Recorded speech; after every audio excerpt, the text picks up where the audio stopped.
Assalamualaikum warahmatullahi wabarakatuh. Perkenalkan, saya Lutfa Amriani dari Universitas Islam Makassar. Pada kesempatan kali ini saya akan membahas mengenai penanaman pohon dan penghijauan untuk mengurangi penyebab dan dampak gempa laut Flores di Kepulauan Selayar, Sulawesi Selatan. Salah satu kerusakan terparah akibat gempa berada di Pulau Kalautoa, Kepulauan Selayar. BPBD juga mencatat 6 orang mengalami luka akibat gempa. Akibat gempa susulan yang masih terjadi, warga saat ini memilih berada di kawasan perbukitan.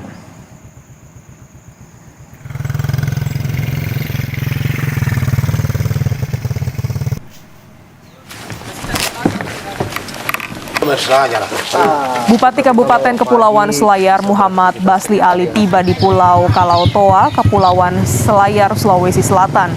Muhammad Basli Ali juga meninjau sejumlah titik lokasi pengungsian pada Rabu siang. Saat ini, pihak pemerintah Kabupaten Kepulauan Selayar masih melakukan pendataan terhadap rumah milik warga yang mengalami kerusakan akibat dampak gempa bumi. Gempa bumi berkekuatan magnitudo 7,4 yang terjadi di Laut Flores, NTT pada 14 Desember 2021 berdampak signifikansi di Kepulauan Selayar, Sulawesi Selatan. Ratusan rumah rusak dan ribuan warga terpaksa mengungsi ke tempat yang lebih aman akibat gempa dan kekhawatiran akan gempa susulan. Kerusakan terparah tercatat di Kepulauan Selayar, Pulau Kalautoa. Data BPBD menunjukkan setidaknya 345 rumah rusak, dengan laporan lain menyebutkan hingga 768 rumah terdampak, termasuk 203 rusak berat dan 565 rusak ringan. Fasilitas umum seperti masjid dan sekolah juga mengalami kerusakan. Selain itu, 6 orang dilaporkan luka-luka dan ribuan warga kini tinggal di pengungsian dengan fasilitas seadanya, seperti alat terpal. Secara nasional, gempa ini juga memicu kekhawatiran di wilayah pesisir NTT dan Sulawesi Selatan, mengingat trauma masyarakat terhadap bencana serupa di masa lalu, khususnya tsunami tahun 1992. Isu internasional terkait mitigasi bencana dan penanganan pengungsian juga menjadi sorotan. Analisis penyebab. Penyebab utama kerusakan adalah getaran kuat gempa bumi yang berpusat di Laut Flores. Analisis teori bencana 5 tahun terakhir menunjukkan bahwa wilayah pesisir dan pulau-pulau kecil sangat rentan terhadap gempa karena struktur tanah yang labil dan minimnya infrastruktur tahan gempa. Adapun faktor utama yang memperparah dampak, yaitu kurangnya kesiapan infrastruktur dan minimnya edukasi mitigasi bencana di masyarakat pesisir. Hal ini menjadi prioritas untuk segera ditangani.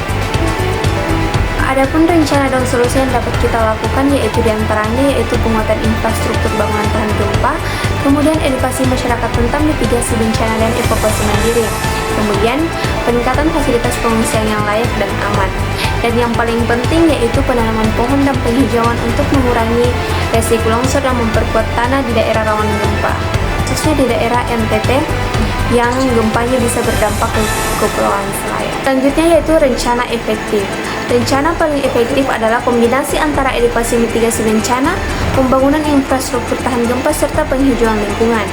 Ketiganya saling mendukung untuk menanggulangi dampak bencana secara berkelanjutan. Selanjutnya yaitu rumusan masalah. Bagaimana upaya nyata mengatasi dampak gempa bumi di Kepulauan Selayar melalui penguatan infrastruktur, edukasi masyarakat, dan penghijauan lingkungan.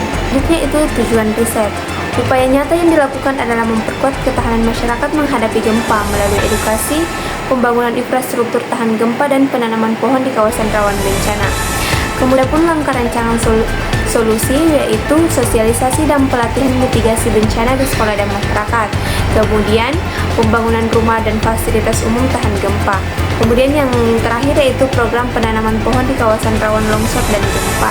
Adapun harapan yaitu dengan pelaksanaan rancangan solusi ini diharapkan masyarakat Kepulauan Selayar lebih siap menghadapi bencana, mengurangi korban jiwa dan mempercepat pemulihan pasca gempa. Adapun harapan yaitu dengan pelaksanaan rencana solusi ini diharapkan masyarakat Kepulauan Selayar lebih siap menghadapi bencana, mengurangi korban jiwa dan mempercepat pemulihan pasca gempa. Adapun himbauan yaitu masyarakat diimbau untuk tetap waspada, mengikuti arahan pemerintah dan tidak mudah percaya pada informasi yang tidak jelas sumbernya. Nah, itulah tadi informasi dari saya tentang gempa bumi yang terjadi di daerah Nusa Tenggara Timur yang berdampak di Kepulauan Selayar. Nah, sebelum saya menutup video ini, saya punya info penting nih untuk teman-teman sekalian yang ingin daftar di UIN, bahwa UIN masih membuka pendaftaran hingga sampai saat ini. Untuk info selanjutnya, silahkan cek di link yang saya lampirkan. Nah, tunggu apa lagi? Ayo daftar di Universitas Islam Makassar. Sekian dari saya. Wallahu muwaffiq ila aqwamit thoriq. Wassalamualaikum warahmatullahi wabarakatuh.